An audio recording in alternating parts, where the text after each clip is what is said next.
So, everybody, this is a special occasion. Okay, we have never done anything like this before. We have a special guest with us tonight, Jake Hukee, who many of you know. Many of you have met him in person, but you've definitely met him. Most of you have met him here on Zoom.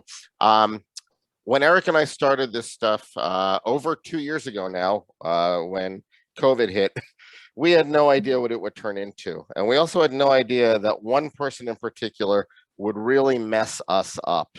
And that person is Jake Hukee. Okay. So let me explain to y'all how Jake has messed us up. When Eric and I started, we were doing this. It was a real casual thing. We were inviting people and interviewing them. And we told people to buy whatever they wanted to drink during those sessions. And it was nice and easy. So if we were interviewing somebody from a distillery, we would just tell people, go out and buy some of their bottles. So then we lined up Jake to discuss Starward, which is an excellent Australian single malt. And while we were planning it, Jake said, what specifically are people going to be drinking during this? And I said, well, we usually tell people just to buy stuff at their local binnies if they've got it. And then Jake said, well, why didn't I give you guys a few bottles? And then you guys can end up, sending out samples to people. And Eric and I were like, what? We can do that?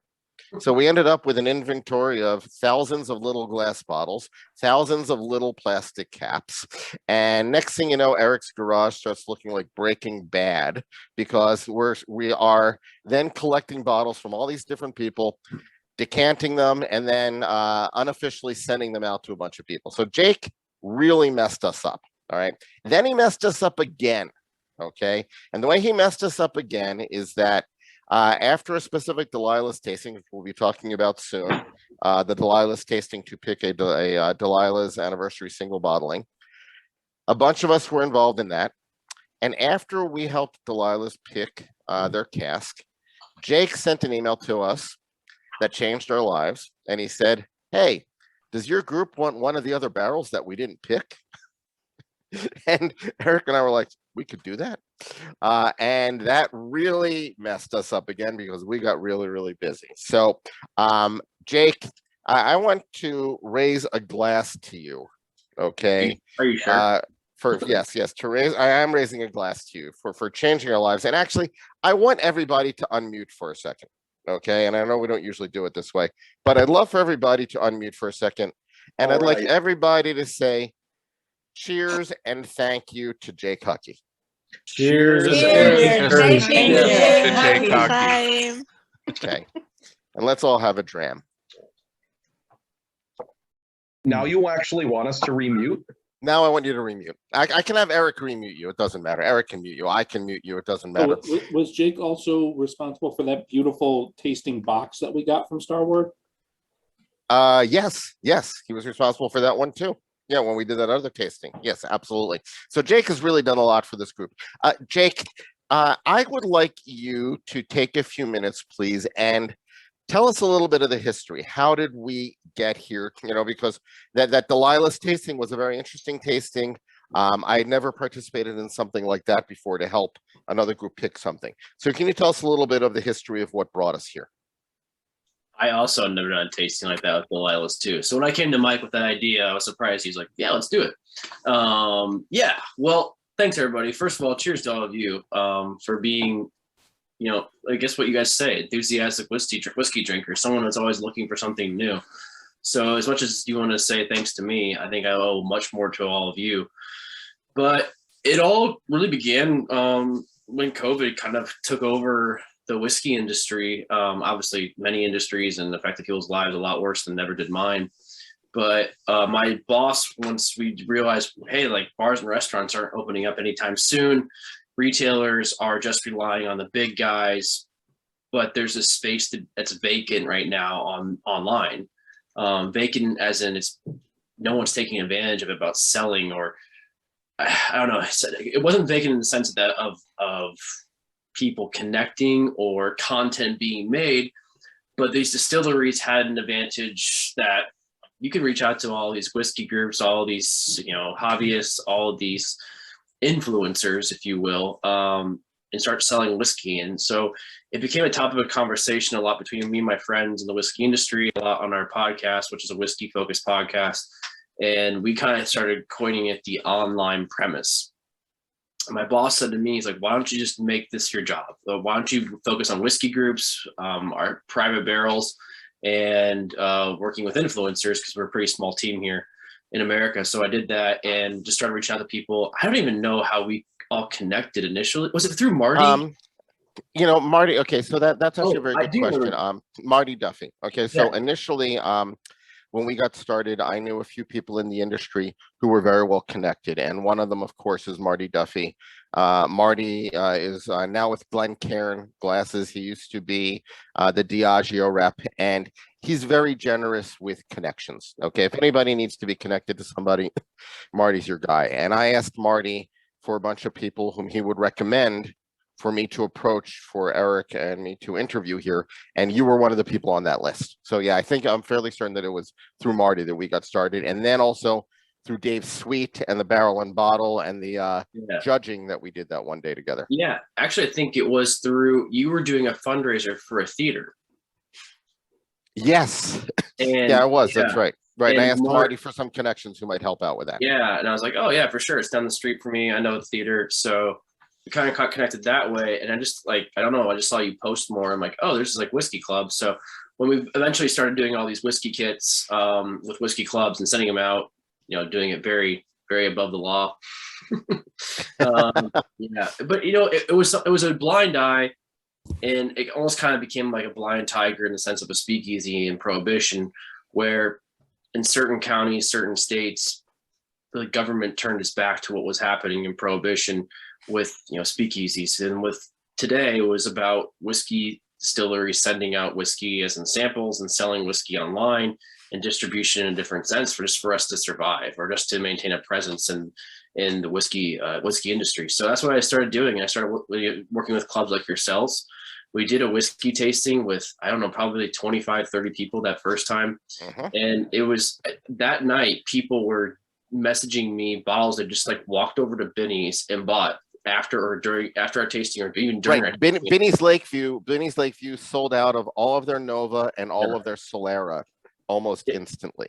Yeah, and I'm pretty sure that Christopher over at Glun's had a little bit of a problem too after you guys had a tasting with me within keeping some stuff on the shelf. So I'm like, well, okay, this is that was my, I don't know, it's probably in the first couple of months of doing these tastings, but it was one of the first ones that I really noticed a difference being made when, hey, you can attach this to local retailers and you can attach this to people who are really enthusiastic about trying new things. And Starward definitely a new thing, especially a year and a half back then. So we just and then Mike Miller really glommed onto the online thing. Miller was amazing because the team at Delilah's, for those of you who don't know, Delilah's was raising a lot of money during COVID by having some very interesting tastings, great theme tastings, some of them very high end. By the way, those events went on typically for 4 hours. They were insane. And what you found with the Mike Miller Delilah's tastings is that he was bringing in industry experts to which only somebody like Mike Miller would have access. Okay, and they were incredible tastings. And then when I saw that Jake was having with Mike a tasting to select a single barrel, and then so Jake, was that for an anniversary bottle? Is that what it is, or was that just a Delilah single barrel? It was just a Delilah single barrel. We incorporated it into World Whiskey Day. Him and I were trying to figure out what we were going to do for a tasting. And my initial idea to him was just to do a single barrel tasting, which single barrels were already pre-sold around the country, and just kind of show what Starward is in a different light versus just Nova and Twofold and Solera. And then he's like, well, what if I pick my own barrel? And I'm like, didn't think you'd want to. I knew rough times at Delilah's had been closed for 8 months at that point straight. Yep. So I was really surprised that he wanted to do it. But then he's like, well, I'll start incorporating it into the whiskey tastings I've been doing already. So we gathered 6 different single barrels that were unsold across the country and sent out a 1 ounce sample to 50 different people for that tasting that night, which then led us down to a whole different story. Let me stop you there for a second. Yeah. There actually are several people here who were on that, and I just want to highlight who they are. So I was on that call. Michael Applebaum was on that. Paul Barrett was on it. Lynn Schatz, I believe, was on it. Was anybody else? I think that was the group, right? So you actually have like 4 or 5 of the people here right now who were on that, who were involved in that pick for Delilah's, which is really cool. Right, absolutely. No, it's amazing. And then kind of getting back to it, we released it last weekend. I was meeting people in the bar who had been on the call, who had met in person, and also who had been to other single barrel launches for us. So it's really coming for full circle at that point. But to go back a year ago, so we sent out all these samples. Gil, you're participating in it. And the Friday night, we're doing the tasting on World Whiskey Day, which is a Saturday. And you emailed Mike and myself. So the whole process of the barrel pick was everyone had a 1 ounce sample, and at the end of the night, we were all going to tell Mike what our favorites were, pick a vote, and the winner, winner of the most votes, one with the most votes became the winner. Gil couldn't attend the event, so Friday night he sends Mike and I an email with his top 6 rated from 1 to 6, and I see number 1 right away, and I'm like, whoa, what's that bottle doing on there? Because that bottle was already sold. That barrel, I should say, was already sold. And we told Mike, don't send samples out of this barrel. It just got sold like the day after we gave him samples. Here's a different one. He still sent it out. I know Gil's palate a little bit. And I'm like, oh, hell no. If Gil likes it, all of his buddies who are on the call, they're going to like it. And this barrel is going to be bought and it's already sold. So I had a mini heart attack. I was running a whole other whiskey event the next day too. And fast forward to the next morning on World Whiskey Day a year ago, I'm doing this 3-hour live stream for a podcast, like 6 different brands, another retailer. And Mike Miller calls me at like 12:30, like right in the middle of this other tasting. I'm like, oh, hell no. What does he need? Turns out he's want to talk to the logistics the whole day. But I'm like, hey, they didn't tell him that. So we tell Mary, his manager, before the tasting, like, we can't pick that barrel. That if that barrel wins tonight, it's not gonna win tonight. It turns out that one like finished like 3rd or 4th. So at the end of the day, we kind of escaped a mini disaster there. But yeah, a year ago we started doing this pick for Mike, and we just released it this Saturday, which is right behind me somewhere in one of this mess of bottles. But it's pretty cool to see that you guys not only got a barrel from that tasting, Mike got a barrel from that tasting, and that half barrel that's still left from you guys, it's going to go somewhere else too. Maybe not Benny's actually. Okay. Yeah. So I want to make a few comments here just so people know that. So half of the barrel still is out there. Okay, there's still 20 cases of this that are still available. Another group was going to take it, and they decided not to. So those are still available. So if anybody wanted more bottles, we probably could arrange for that to happen. But more importantly, I just want to tell you a few funny things here. So Jake, I just went to Delilah's an hour and a half ago, okay, to pick up my version, my bottle of the Delilah's pick. And the bartender who was there, who shall remain nameless for the purposes of the recording and for his job, actually said to me, he recognized me, and he said, oh, by the way, I got to tell you, I like the barrel that you guys picked better than the one that we picked. So, and the other thing that I want everybody to know, which is really funny, is that right after we had started to sell the bottles, like we were like up to about 40 bottles sold of the 120. I get a call from Jake. I'm on the treadmill at the gym, okay, and I get this call from Jake, and Jake is like, hey, Gil, guess what? I got great news. And I'm like, what? Hold on, I'm on a treadmill. I got to slow down. I said, what's up? And he said, the barrel you guys picked was just selected double gold at the San Francisco Spirits Competition. Okay. And so in the middle of the gym, I'm like, yes, people are looking at me as to why this, old fat guy who's walking slowly on his treadmill is all of a sudden cheering about something. They didn't know what the hell was going on. But that was really exciting that we got double gold. So can you explain to me a little bit how, like, what is that process? Because I did not know, and Eric did not know that the barrel would be submitted for judgment. How does that work? I didn't know either. So yeah, San Francisco Spirits Competition, it's like the Olympics of all the competitions out there, compared to, there's hundreds of spirits tastings now where you can win medals, but everyone who kind of wants to focus on something proud of for their distillery, you kind of go with that one. And it costs a little bit of money for each item to be entered in. I'm not sure on the exact amount, but it launched things like McKenna 10 going into crazy circulation of wanting to be one of the great, everybody wanting that on their back shelf when they won Best in Show in 2016, I think. Sullivan's Cove, which is a Australian distillery out of Tasmania, they won Best in Show with one of their single malts in 2014, which kind of highlighted the fact that not only whiskey is being made in Australia, but really great whiskey is being made in Australia. So you can enter as many things as you want. We entered quite a few things. I don't know how many single barrels we actually entered. I don't know who decided on those. I'm guessing it was our head distiller, Sam, back in Australia, who's going to be in town next month, by the way. So maybe we can arrange something. But we entered it, and what double gold means is that every single judge on the panel voted this a gold, which is the top reward you can get for a spirit. So not only did this one, this single barrel win double gold, we had 3 other single barrels win double gold as well. One of which is sold at Malloy's out in the suburbs here in Chicago, and then one in Australia, and then one is actually unsold. I think we'll be selling it next week, but to a very popular company, but I'll keep that company nameless for now.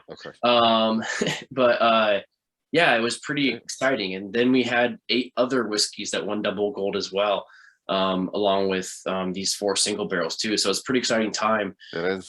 That's amazing stuff. It's exciting. And I mean, obviously you guys are doing something that the critics like and the public likes too. So can you tell us about this cask, the cask that we selected? Yeah. Okay. And just one more thing about all the double gold stuff. So we found out some even better news a couple weeks ago that we are up for Distillery of the Year. So yeah, on June 24th, our whole team's flying out to San Francisco to see if we win Distillery of the Year for all spirits. You're going to be in San Francisco the last week of June? Yeah.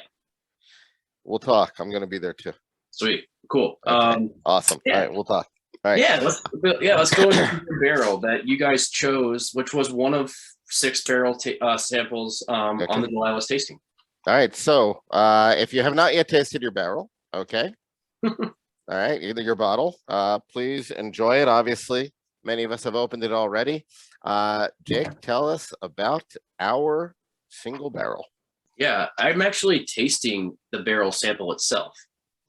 So I'm tasting it, which is probably, I want to go back and say it was 5 months more in the barrel after you guys tasted it or selected it. And then it got up to 4 years in barrel aging. But we have a really interesting process over at Starward when it comes to making whiskey, but then even more interesting, I think, or more unique when it comes to selecting single barrels. So we are a single malt distillery at heart, based out of Australia in Melbourne. We use the same yeast strain. We use the same malted barley to make all of our whiskey, which is Nova, which is the core spirit. So when we're making whiskey every single day, it's all about making Nova, which is our single malt that's usually barrel aged for around 3 to 4 years inside of red wine casks from Australian vineyards. Now, the unique thing about what we do with these wine casks is, it begins with 48 hours from the wine being dumped, we get whiskey inside of these barrels. So they're very alive. We capture that essence of the wine. That was the goal from day one when Dave Polly started the distillery, was to make sure that we brought in a true Australian product into the bottle. And he thought, why recreate the wheel of using ex-bourbon casks or using ex-sherry casks from Spain when distilleries all across the world have been doing this for decades and into hundreds of years.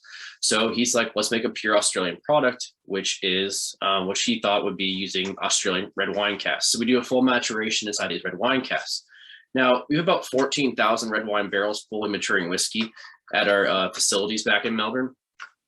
And with that, we have French oak staves and American oak staves in these ex-red wine casks split right down the middle. So about 7,000 barrels that are either American oak or French oak, but then they're in Shiraz casks, they're in some Australian sherry casks, they're in Pinots, they're in Cabs, all over the board. And then we char about around 25 to 30% of these casks. We toast another small amount of these, and we do various char levels. So when we start with our single barrels or with Nova, we can basically multiply that one whiskey by the barrels itself, kind of up to 140 different variations of casks we can use to make one batch of Nova when we're batching together 25 different casks. So through all this complete diversity, we find consistency through the whiskey. But the really great thing about our single barrel program is that we can pull one of those barrels out and highlight it on an individual level. So with this barrel in particular, it was an American oak cask. It was an extra Shiraz cask from the Barossa Valley, which is established vineyards like Penfolds, Molly Duker, Yalumba, McWilliams are all in this great valley. Kind of think of it as Napa Valley of Australia. So we use a lot of these. It was probably a Penfolds cask. We can't legally say, but most of our extra Shiraz casks are from Penfolds, especially our single barrels. So we pulled it out. It barrel aged for, I think, around 3 years, 4 months when you guys first sampled it a year ago. And then just through the logistics of COVID, we weren't sending over as many shipments in the entire year. So this one sat in the barrel, I think, for like another 7 to 8 months and got up to 4 years of barrel aging. Now we usually barrel at or bottle at 82 proof for Nova, but with our single casks, we always bottle at cask strength. So this one came out, was it, I think 56.4? Yeah. So a little bit higher in proof. We enter barrels at 110 when we're doing our single barrels. And then usually we go up a couple percentage points over that at time. So this kind of did exactly what most of our casks do. It went up from 55 to 56.4. Is that what it ended at too? I'm looking at the sample bottle right now. Yep, 55.4. And it's really interesting. You can kind of see a whole different element of our whiskey at cask strength. You get much more of those spicier notes to it. And this one being a non-charred cask, where I would probably say somewhere around 25 to 30% of our single barrels, maybe a little bit more, are charred casks, because us Americans love more of those spicier vanilla notes you're going to get from a charred barrel.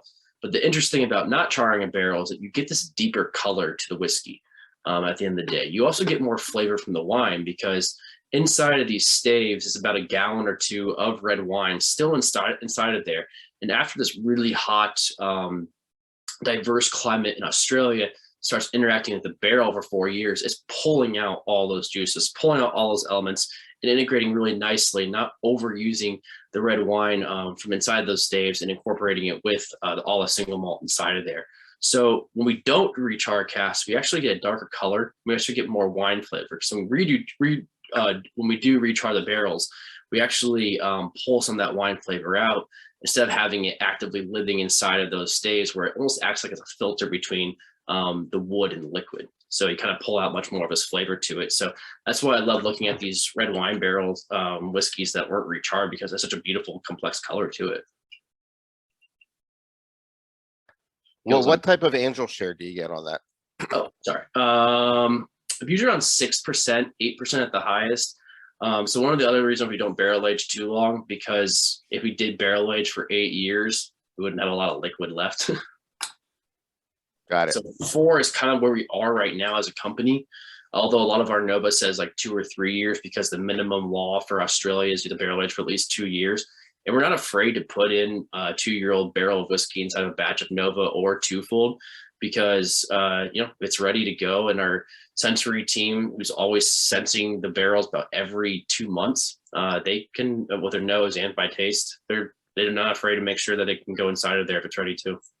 Got it. So we involve other people in this. What I want to do is this. I want to talk to a few of the people who were involved in selecting this bottle originally, okay, who were with the group. So that would be, Applebaum and Barrett and Schatz.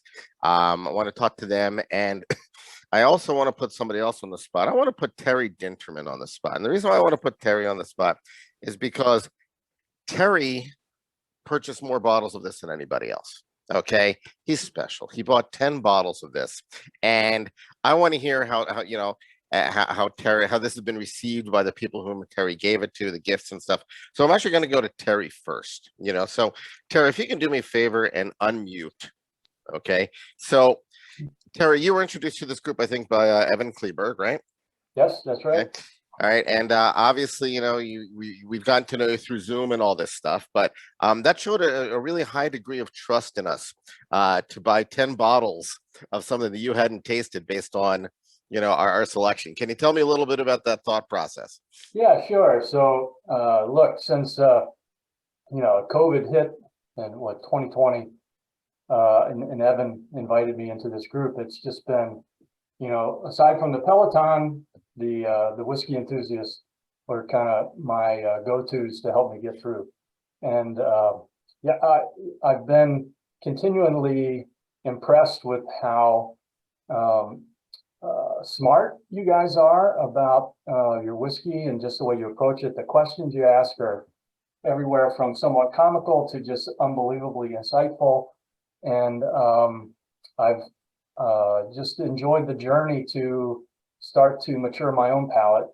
I sort of came to this with really more of a pure bourbon drinker, and have really expanded and experimented with a lot of the spirits that we've been able to sample in this process. So it's just been great. So and through that, you do start to get a feel as people make comments of where their palates are. And yeah, frankly, I trusted this group, and I planned to give a lot of them away anyway. So if I really didn't like it, I thought, well, somebody else will get to enjoy it. So Got it. And so have you given any of it away yet, or have you pretty much held on to it all yourself? I have. In fact, a couple are here on the call. So my daughter Tess is there. They're welcome. sampling it, and then my friend Phil Spiewak also. Oh, wonderful. Welcome. So how do you like it, Terry? Tell us your tasting notes and your comments on the bottle. Yeah, so I would admit when I first had it, single malts. One thing I really liked about the Starward is I'm still Scotch. Ardbeg and Aberloy. I can have those in a certain moments, but I'm still getting there. And but the Starward, for whatever reason, just there's something about the approach they have with their distillate that is really, really appeals to me. So when I had this, I was surprised at the robust fruit. I mean, the description on the bottle says plum, and that just really stood out to me. And I think it's just fabulous. So. Wonderful. Well, I want to say thank you for your support of the group, and thank you for your comments. Really, when I saw that you ordered 10 bottles, I'm like, damn, he likes us. That's pretty cool. That was fun. So let's go to Michael Applebaum. Okay. Hey there. So I want to, I guess, kick off by saying it's kind of interesting how here we are today, and session one was with Lou Bryson. So I'll give a shameless plug back to Jake. That podcast you did with Lou over Whiskey Week was really informative. It was a great podcast. So I encourage anybody here to go take in a couple of these. Yeah, he does some great interviews. I managed to find some notes from that day from the whiskey tasting. So it looks like it was May 15th, 2021. And while these were supposed to be 2-hour sessions, like Gil said, this was a 4-hour session. It was, so I mean, to say it was amazing is an understatement, because this pick and what wound up being the Delilah's pick were so close. And I'm looking back at my notes, and I could see why. The differentiator was really because what we have is the American oak versus the French oak from the notes, and the proof is just probably 0.2%.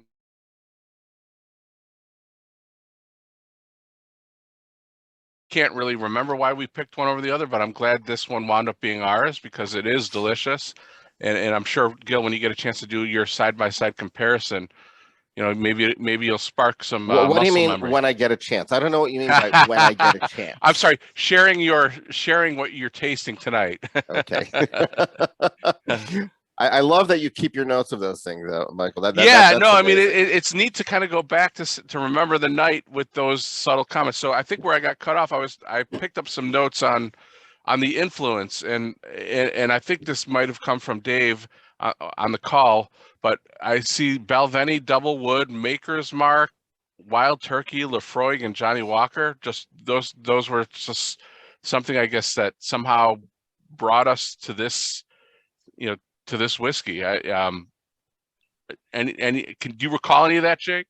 Yeah, I mean, those are his influences to start making whiskey. I think so. It probably kind of goes back to that, where he finds those notes from those legendary brands inside of our whiskey.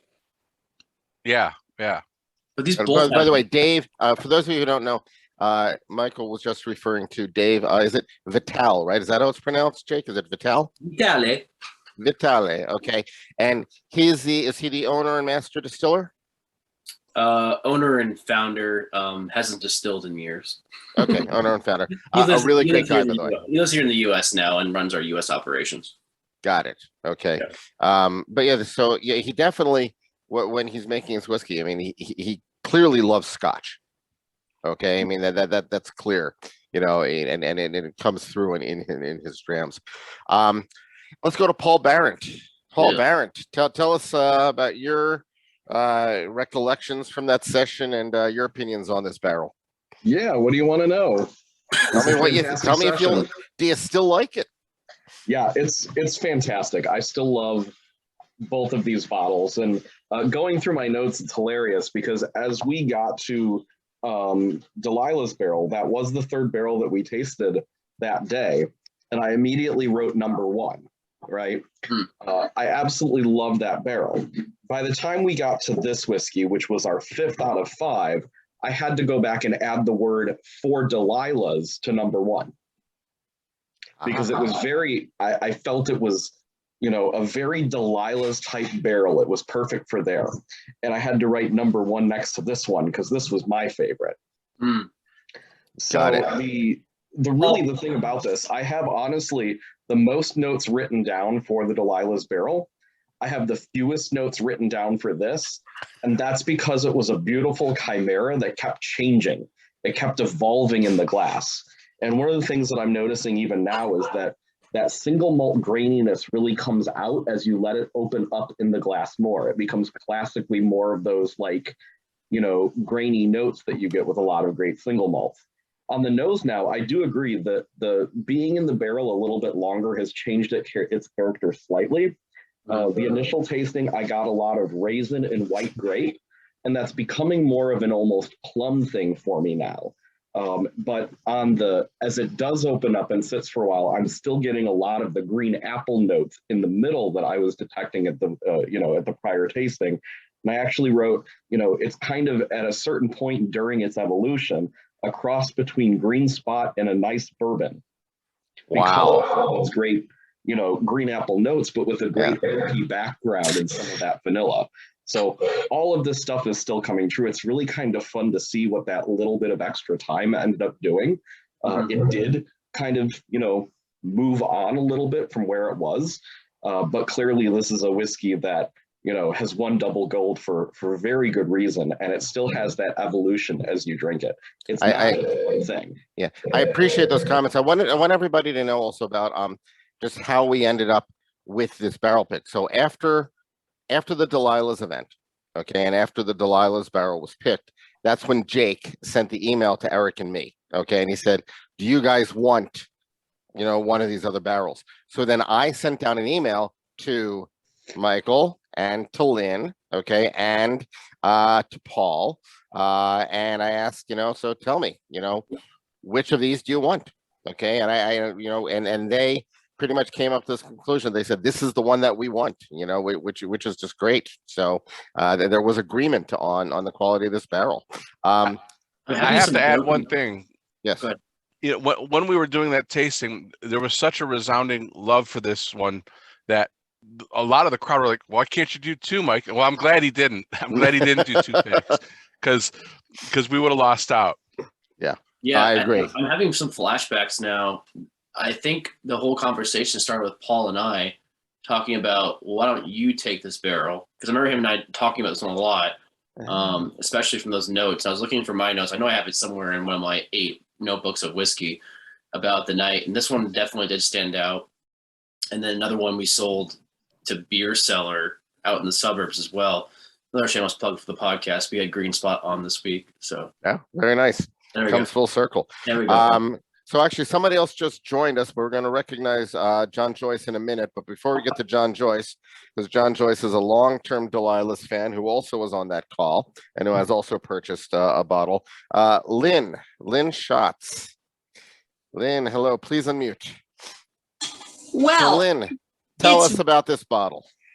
What's weird is when I look at my notes, initially, I liked the Delilah's pick best. And this one I liked, the one we picked. What really got me about this one was initially I liked the taste. I didn't love it, but it wasn't hot. It was just this balanced, round taste. But the killer for me was the Delilah's one faded when you added water. And at that proof, I'm going to add water. Of all the ones we tasted, the barrel we picked was great with water. It didn't fade. It was yummy. And there was just something about it that I almost kind of flipped between, oh, I love barrel 10565 to, I think 3278's a winner. And I was stunned that it didn't win the Delilah's pick. But you're happy. But you're happy with our pick. I am now. However, everybody's going to hate me when I say this. You're really going to hate me. There was some soap on the nose with the sample. When I got the neck pour of the bottle I opened, I thought, oh, shit. It's so soapy, I can't drink it. And then I thought, all right, I'm going to keep trying. As I got down on the bottle, it was fine. It was absolutely fine. I didn't detect soap in the barrel that Delilah's picked, but my semi-bootleg sample of the Delilah's barrel, when you add water, it is a little soapy, and the one that we picked is not. So don't know what happened. All I know is I really like this more and more as I have it. It does have that roundness, this balance. Yeah, it's full bodied. It's very full bodied, and and no one particular aspect of it overwhelms the others. That's exactly what I loved about it. To me, it was just, wow, I could really drink this, and this is dangerous. We have to say that the Delilah's bottling isn't very good. It is, but I really prefer the one we got. And there's nothing wrong with preferences. Nothing wrong at all. One of the bartenders I talked to Sunday when they had their sour beer festival said, yeah, my pick was the barrel you guys got. So we got lucky. We got lucky. This is awesome. Get lucky. I think that those of us who really liked it for solid reasons. And I really don't know exactly why people preferred the Delilah's one over this. I guess it's all a matter of taste. Well, I like Eric's comment. Now you can have two favorite children, and that's coming from somebody who has two children. I wonder if you'd say the same thing if he had three. Okay, so that's wonderful. What I'd like to do now is I'd also like to go to John Joyce. Okay, so John and I have met at Delilah's. We've gotten to know each other through Facebook and things like that. He also reviews whiskeys online. He posted a recent review, video review of this particular bottle to our group. He posted that a few days ago. John, how you doing, buddy? I'm doing good, Gil. How you been? I am fine, thank you. I'm doing Hello, great. everybody. So John, do me a favor. I know that you liked our bottle. You know, you really enjoyed the pick. Can you tell me, well, what is it that you liked about it? You know, this is funny because I didn't realize that you guys had picked barrel number 3. And barrel number 3 was my favorite pick as well. I remember looking at all of them, and I had to watch it on a delay because I was at work. So I came back to try it and drink it the next day. And I remember the third one, like, wow, that's spectacular. And then they picked whatever. I'm like, oh, I like them all. And then you just mentioned it was number 3. I was like, no wonder why I like it so much. It's just so well balanced all the way through with big flavor. And I love that red wine coming jumping out of the bottle. I like the caramel. I like the oak that you could taste. The fact that their stuff ages so quickly because of where they are. It's just a great story all around. Thank you. I appreciate that. And for those of you who want more detailed comments from John, as I said, he did post his review, his video review on our site. So, Jake, I want to go back to you. Okay. I want to go back to you here because I'm going to ask you to unmute. Okay, Jake. You there? Okay, awesome. So Jake, tell me about the future plans here. So are you guys going to be doing a lot more of these single barrel picks? Because there's been a lot of industry talk about there are too many single barrel picks. You've probably seen stuff like that. What are your plans? What's Starward view of the future of single barrel picks in the industry? Yeah, it's a good question. I think that's been a big topic of conversation, and I think COVID perpetuated that because people were spending more time in liquor stores and seeing that these brands were putting out more picks. A lot of it was the necessity to survive for distilleries too. They weren't selling as much as their core products, and they realized, hey, we can sell cask strength whiskey a little bit easier. So that kind of became a whole part of it, of this whole trend that was already developing over the last few years of single barrels.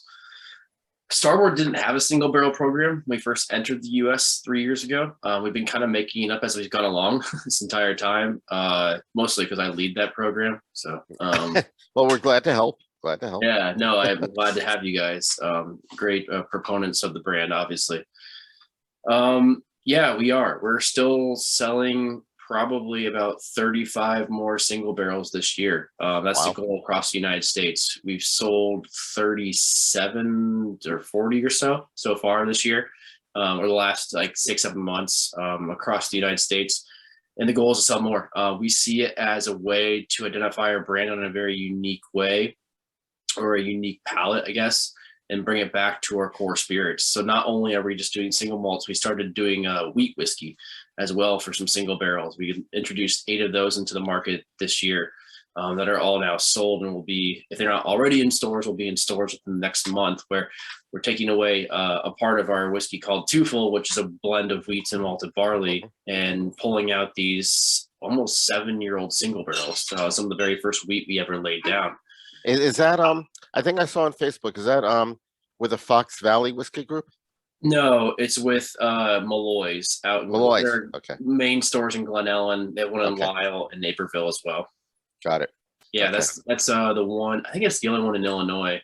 Right. Remember, since it's a wheat whiskey, that was a little bit less expensive, right? If I remember correctly. Yeah, I don't know why they're selling it so cheap. They're selling I it for like actually saw that. I think they're selling it for like for those of you who are near Malloy's who want to try a wheat whiskey. I think they're selling it for like $59 a bottle or something like that. You know, which is, 60 bucks. We just did the launch last Friday. It's going fast too. They already sold through half their cases over the weekend. Yeah. By the way, I don't know if you're paying attention to the comments here. There are several people who have said that they maybe want to get more bottles of this. I'm just, we'll probably deal with this later, but you are in the process of trying to sell the other half of the barrel to somebody else, right? The other 20 cases, right? Kind of. Not necessarily. So our good friend who helped bring in this barrel for you guys has not responded back with a yes or no if he wants the rest of this barrel.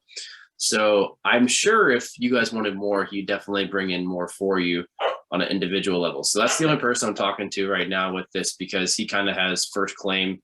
Okay, well, that good friend, that good friend is historically very slow with responding to almost any email. Yeah, I was actually surprised how great he was at responding to our emails initially with this barrel. Initially with this. Okay, so what's really funny, so the good friend that Jake is talking about, we all know this, we've discussed it, is Brett Pontani. Okay, Brett is a very good friend, and you know that I've been planning stuff with Brett for 20 years now. And every year when I would send him an email about scheduling our annual, tasting, it would sometimes take him 2, 3, 4 weeks to respond. I mean, it would take him forever to respond.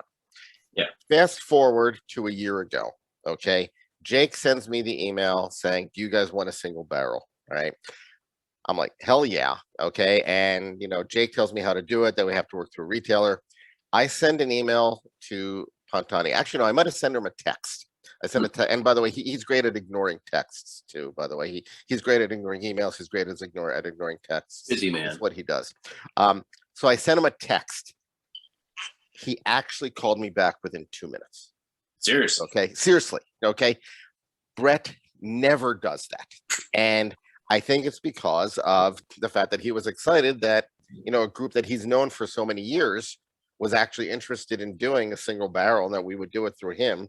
And he essentially told me the whole process. And you're right, his responses were amazing initially on that. I was actually very surprised. It took me off guard, to be honest. But yeah, back to the original question. I'm very cautious about our single barrel program because I don't want Starward to be known as a cask strength single barrel whiskey. I don't want to be confused that that's who we are, what we do. Yeah, it's a part of who we are. It's a part of our identity, but it's not the full identity to us. We at the core, we're a single malt distillery blending, 25 barrels of single malt barrel aged inside of these red wine casks to make some really delicious single malts that are soft in proof, but delicious in flavor and very full to that extent. And we also have Twofold, which is now our best seller, which is that wheat and malted barley blend. So I'm cautious about, are we saturating the market of single barrels? Because even I was at a really fancy restaurant in Chicago the other night, and I was sitting at the bar talking to the bartender. Guy two bar seats down from me interrupts me and goes, "Hey, do you work for Starward?" I'm like, "I do." Yeah, he's like, "Oh, I see your single barrel program all over the place." I'm like, "Oh, that's awesome." I'm like, "Thank you so much. Congratulate." He's like, "Congratulations, blah blah blah." And the brand expanding. I'm like, "Oh, it's great." And I started to take a step back and thought, like, he didn't say Starward, just Starward single barrels. And I'm like, well, are we kind of getting to that point now? Are we known as a single barrel distillery doing these, LTOs as a limited time offering, these special offerings versus something that Dave built 15 years to get over here to America, which is being a single malt distillery from Australia and using these red wine casks. So I don't know how much we'll sell next year. We only have 20 barrels originally planned to send over here for next year versus we did 60 this year. So taking a little bit of a step back, also because we haven't sold all those 60 barrels. So if you guys want to buy any more, just let me know. Okay. I mean, that actually, and believe me, we're talking about it. We're thinking about it. We Right. don't know yet. I mean, this was a first for us. Yeah. I know we had talked about a tawny barrel potentially, and I thought I was going to get tawny samples. I was told I was going to get tawny barrel samples.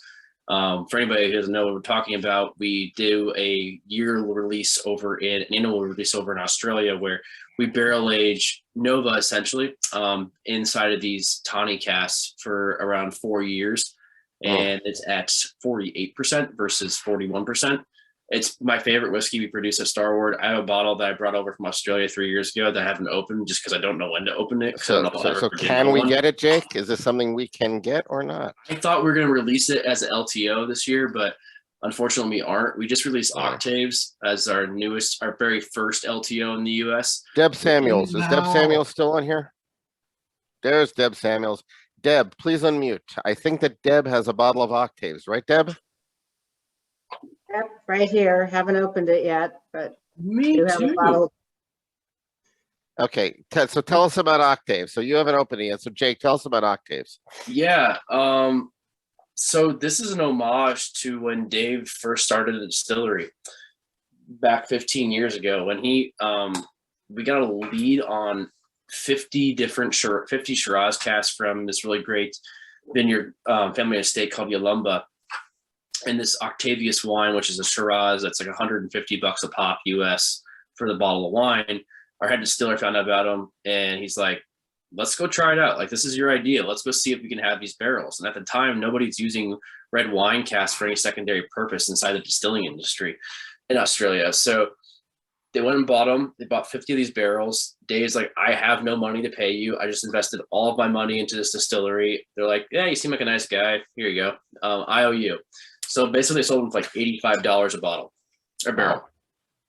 It goes inside and barrel ages his single malt whiskey.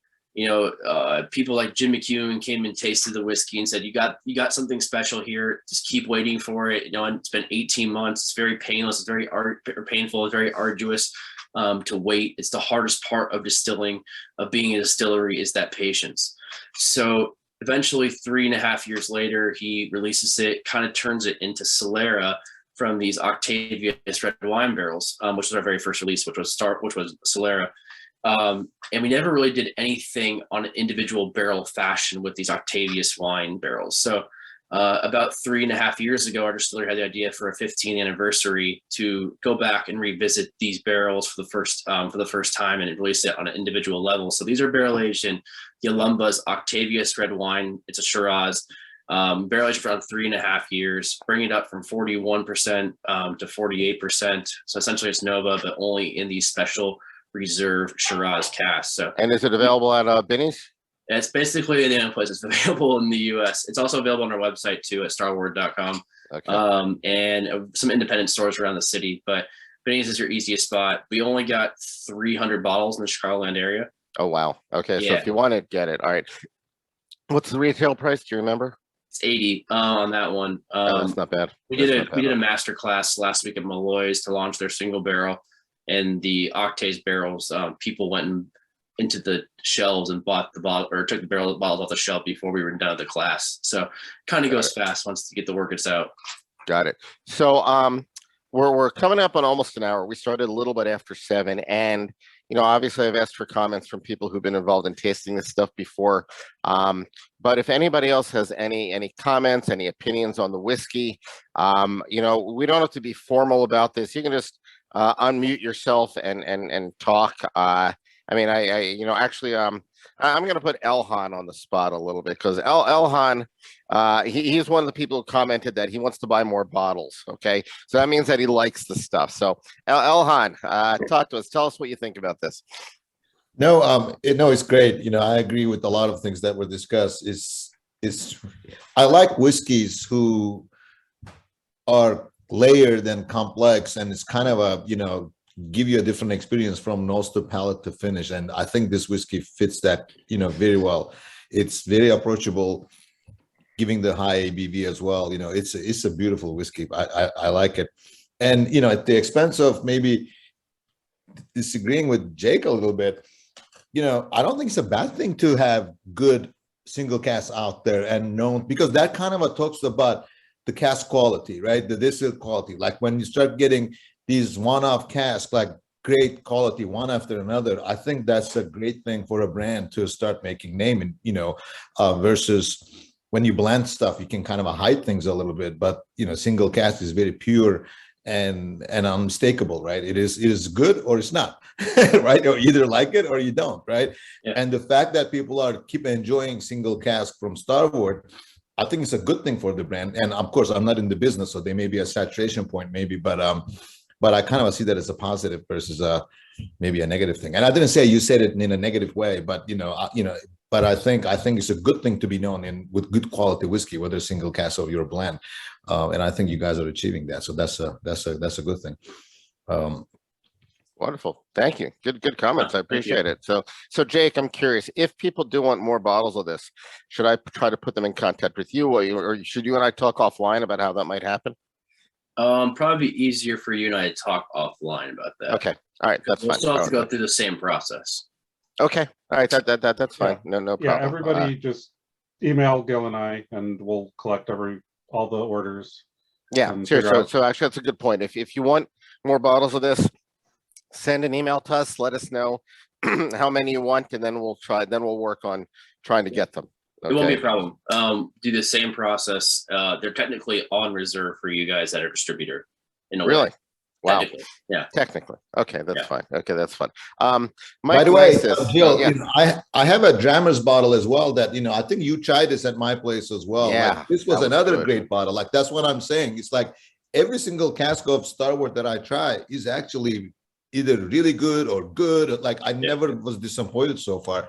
So selfishly, I keep saying, keep going. Don't reduce the single cask.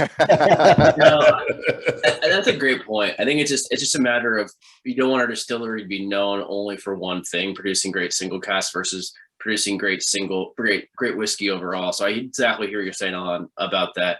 Single barrels are going to be a part of it because it's a part of this industry right now when it comes to popularity of what's being sold. But we also have really great products to do that on an individual level. So I think it's great what you point there, because we can highlight what we're doing as a distillery in a whole different manner. But we always want to make sure that we bring that whiskey back to the core spirits. Right.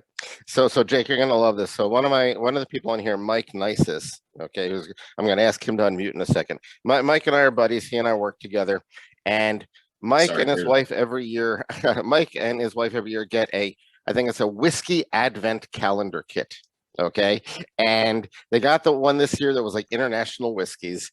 And Mike knows I'm a whiskey guy. And he sent me the list of all the ones on there. And Starward Nova was one of the whiskeys in their list. And I told Mike, I said, hey, by the way, I'm doing a single barrel pick of Starward. And he said, really? My wife and I loved that stuff. Okay.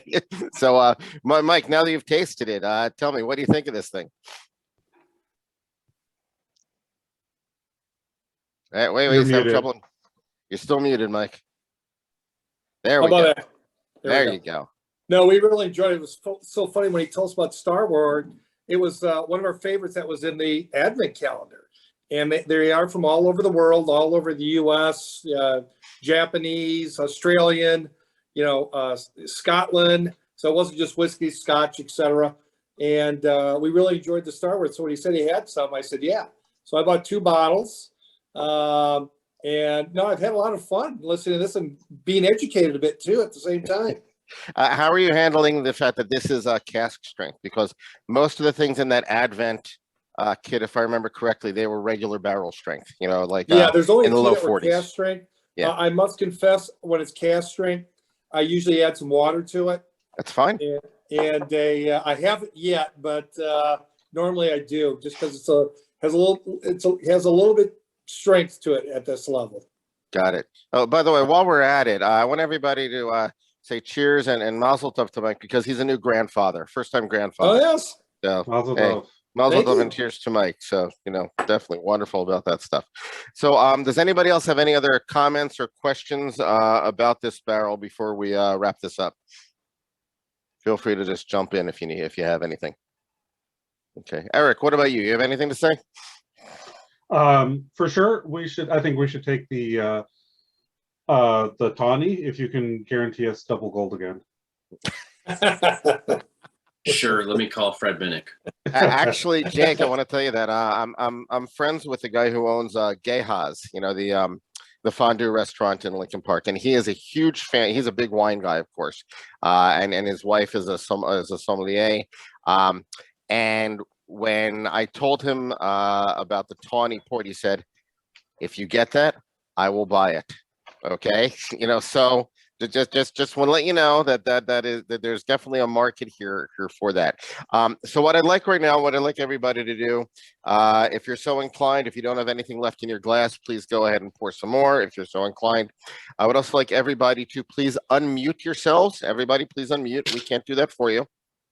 Okay, everybody, please unmute.